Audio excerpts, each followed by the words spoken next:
Hello,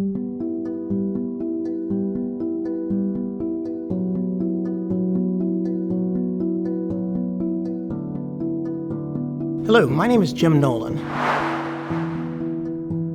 Years and years ago, in another life it seems, I used to gamble and I used to have fun, and that's how it started for me.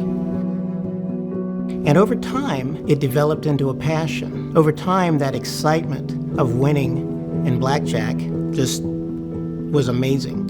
The feeling I would get from it, I couldn't compare it to anything. It got to the point where I would make regular trips to Atlantic City at the time because we didn't have the casinos here in Maryland, and I would gamble. I now realize that eventually I had to gamble for higher and higher amounts of money to get that same high, that same great feeling of the win. And it was all about the action. I never thought I had a gambling problem. Never in a million years did I think it was an issue because I paid my bills. Even though on occasion I had to pay minimum payments or I had to put something off, but I still paid my bills. I got to the point where I had to hide it from my wife. I knew he had a gambling problem before we were married, but I went into denial. Whenever she thought I was gambling, obviously I had to deny it. My stomach was always an issue. I shocked I didn't have an ulcer or something. And it wasn't from the gambling, it was from the lying, deception, manipulation I had to do to hide my gambling. But I became good at it. It's what I had to do. It's possible to be worn out by living in fear and not knowing, whether your partner is telling you the truth or not. It's, of course, lying about gambling, but just feeling like you can't trust someone. It got to the point where I lost quite a bit of money. I lost my stash on one trip to Atlantic City. I didn't accept the fact that I lost my stash. Totally unacceptable. It didn't matter how much I lost, I could always win it back. That was my thought, that was my belief. After this, I went back and naturally, I lost more. And now I was in a dilemma.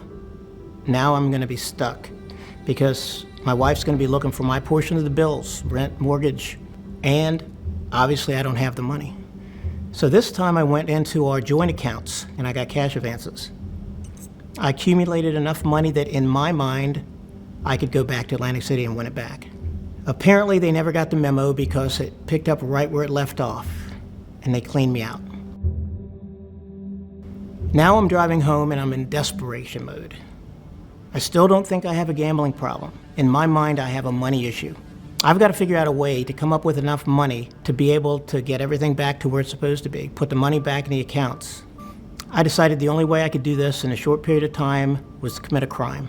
I still think and I believe in my heart of hearts that a true addict can pretty much justify anything in their mind if they get desperate. I was actually a police officer, Prince George's County Police, when this happened. And I decided to rob a bank. And we have some breaking news to tell you about right now. Police, as you can see here during a live shot,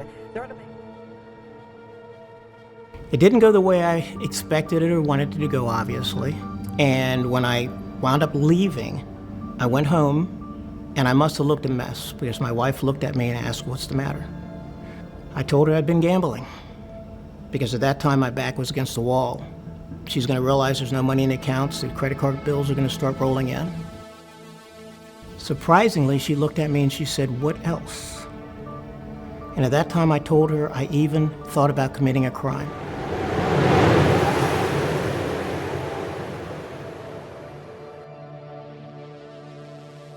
It was unbelievable. It's still unbelievable, actually, to talk about him in this way, because that's not his character. That's not anything that would ever be in the realm of possibility. But that tells you the power of a gambling addiction.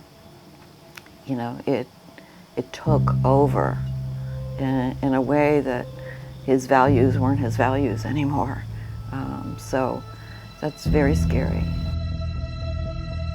She got up and she got a folder, and the folder was for Taylor Manor Hospital, which was an inpatient treatment facility. I still didn't think I had an issue with gambling, but my wife did, and my back was against the wall, so I agreed. I went to Taylor Manor Hospital, and they admitted me for 30 days. That was on a Monday. Well, that Thursday, 2 Maryland state troopers came to Taylor Manor Hospital, and they arrested me for attempt robbery. My life as I knew it was over.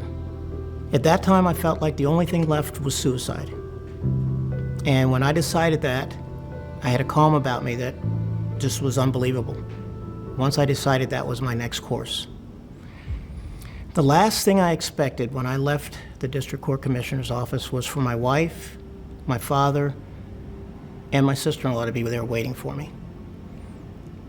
I was a mess. And they convinced me to go back to Taylor Manor Hospital. At Taylor Manor Hospital, they put me on suicide watch. Very humbling. And after about 3 or 4 days, I remember that Sunday morning, one of the staff members came in and asked if it was my birthday or something. And as I told them no, they proceeded to give me balloons and cards and letters. I realized that my family still loves me. All this craziness in my life, my family still loves me. And for the first time in my life, I realized I have a gambling problem. I have a disease. I still took ownership for what I did, but I have a problem. And I started recovery. I started going to Gamblers Anonymous meetings. I started getting regular therapy.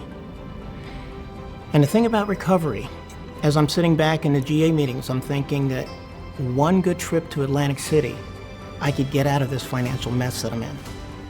Because that's what we do. That's what I did. I was still an addict. I still had problems. This December will be 35 years since I've been in recovery.